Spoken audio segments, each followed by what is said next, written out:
कह रहे हैं कि मानव जीवन क्या है? मानव जीवन जीव का और माया का युद्ध है। दोनों में खींचातानी चल रही है। जैसे गजेंद्र और ग्राहक का युद्ध हुआ ना, कभी ग्राह भीतर खींच लेता, कभी हाथी बाहर खींच लेता। वैसे ही जीवन जो हमारा है ये माया और जीव का युद्ध है। कभी माया खींच लेती है अपनी ओर, कभी कभी लगता हम माया में बड़े डूब गए, और फिर कभी कभी जब भगवान का सत्संग सुनते हैं तो फिर भगवान का सत्संग हमें अपनी ओर खींच लेता है। और अक्सर इस जीव और माया के युद्ध में अक्सर जीतती माया है। लेकिन कब तक? जब तक एक दिन भक्ति के मार्ग पर कोई हाथ पकड़ करके हमें उस रास्ते पर न चला दे। जिस दिन उस भक्ति के मार्ग पर किसी सत्पुरुष ने हमें हाथ पकड़ के चलाया, उस दिन ये माया हमारे सामने घुटने टेक करके हार जाएगी। कह रहे हैं कि जब जीव भक्ति के मार्ग पर चलता है ना, तो माया बड़े सारे कांटे बिछा देती है, बहुत सारे कांटे डाल देती है, बहुत सारी रुकावटें डाल देती है। लेकिन जब कृष्ण नाम का और सत्संग का बल लेकर के आदमी चलता है ना, तो वो कांटे भी रास्ते में फूल बन जाते हैं। इसलिए इस जीव और माया के युद्ध में भले जीव कितना भी हारे माया से, कभी आपने देखा हो, देखा नहीं तो सुना तो होगा ही, एक सांप और नेवले का आपस में युद्ध होता है, बड़ा भयानक युद्ध होता है।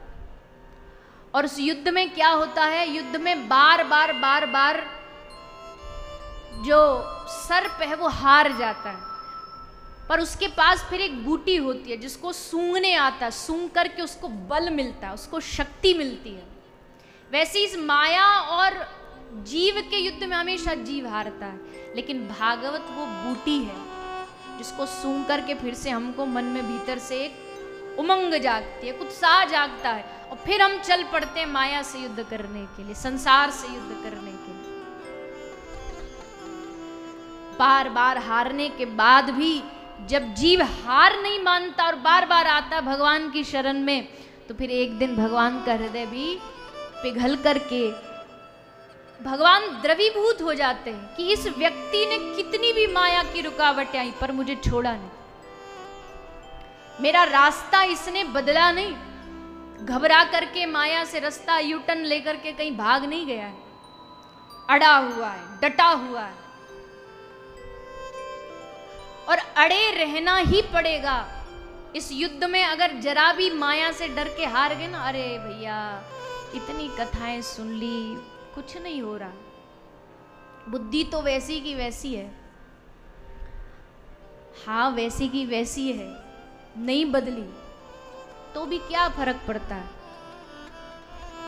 क्या हम नहीं बदलेंगे, क्या हमारी विचार, हमारी बुद्धि नहीं बदलेंगी, तो क्या हमारा जो भगवान से रिश्ता क्या वो कमजोर पड़ जाएगा? अरे चाहे कितनी भी माया पकड़ ले, पर ये नहीं भूलना चाहिए कि माया ठगनी है, आनी जानी है, आ जाएगी कल जाएगी, पर ठाकुर जी से हमारा जो रिश्ता है ना, वो कल भी था, वो आज भी है, और वो आगे भी वैसा ही रहेगा। कितनी भी माया अपने रंग दिखा दे, लेकिन हमारा और जो ठाकुर जी का रिश्ता है उसको बदल नहीं सकती, और उसी रिश्ते को मजबूत करेगी ये भगवान की कथा। जितनी बार सुनेंगे उतनी बार और नया मन में उमंग आएगी, भगवान से अपना रिश्ता और मजबूत होगा। एक पंक्ति में गाते हैं ना, गांव की मैया गाती थी कि भगवान से मिलने का एक ही तरीका है, सांवरे से मिलने का, बोलो ना,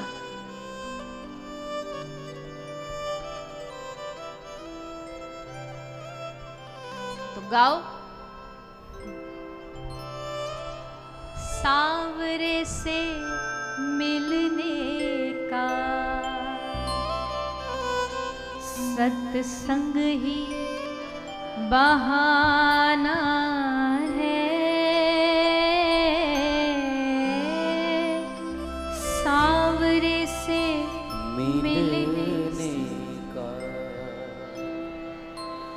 सत्संग ही ठिकाना है।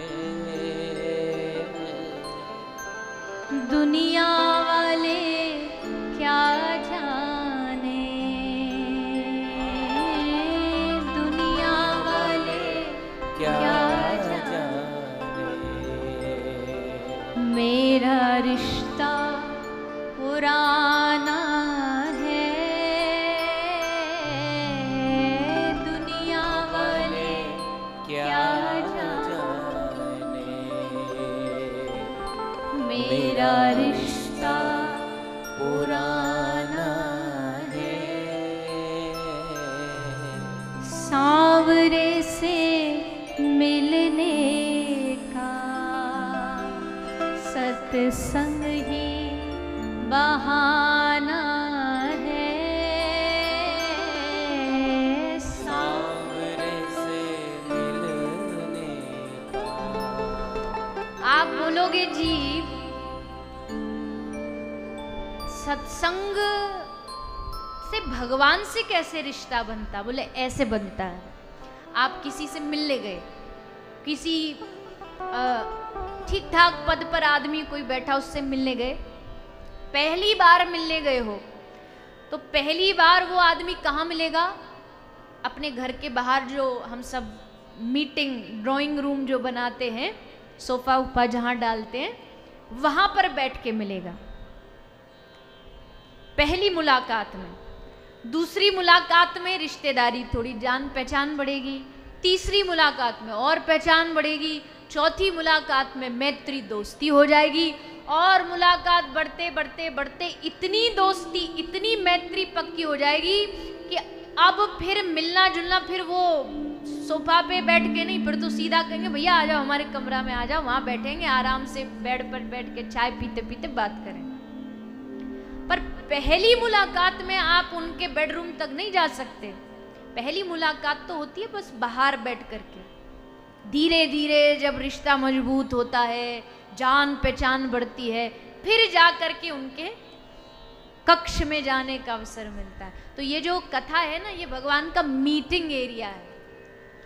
यहाँ आकर के रिश्ता बनेगा, एक बार मुलाकात होगी, दो बार होगी, रिश्ता मजबूत होता जाएगा, और मजबूत होते होते एक दिन ये रिश्ता इतना मजबूत हो जाएगा कि भगवान का जो प्राइवेट स्थान है, प्राइवेट मतलब जो उनका निज निकुंज है, जो गोलोक धाम है, ठाकुर जी हाथ पकड़ करके एक दिन हमें सत्संग से इस गोलोक धाम में ले जाएंगे। चल अब तेरा रिश्ता हमसे मजबूत हो गया, अब तू हमारे धाम में चल।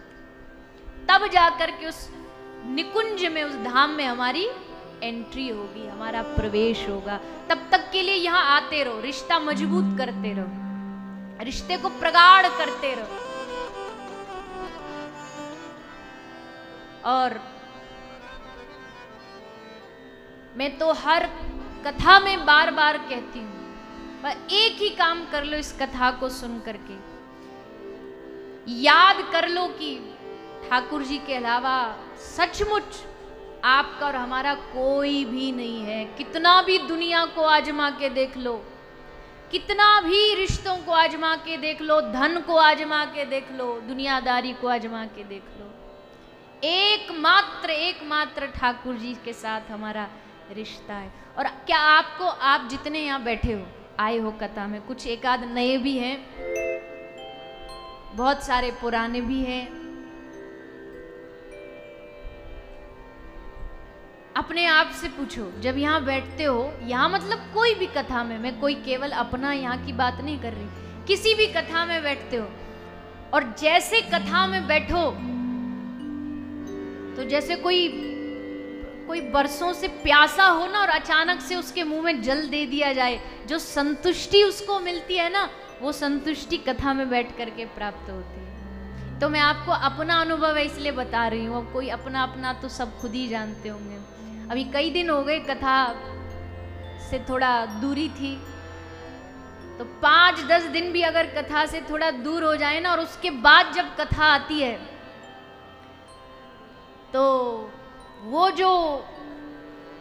रस उसको पाने का होता है ना, वो रस बता नहीं सकते शब्दों में। ऐसा लगता आहा कुछ मिल गया, अंदर भीतर से कुछ सुकून आ गया, कुछ प्राप्ति हो गई। और वो इसीलिए होता है क्योंकि हमारी जो आत्मा है वो ठाकुर जी से ही जुड़ी हुई है।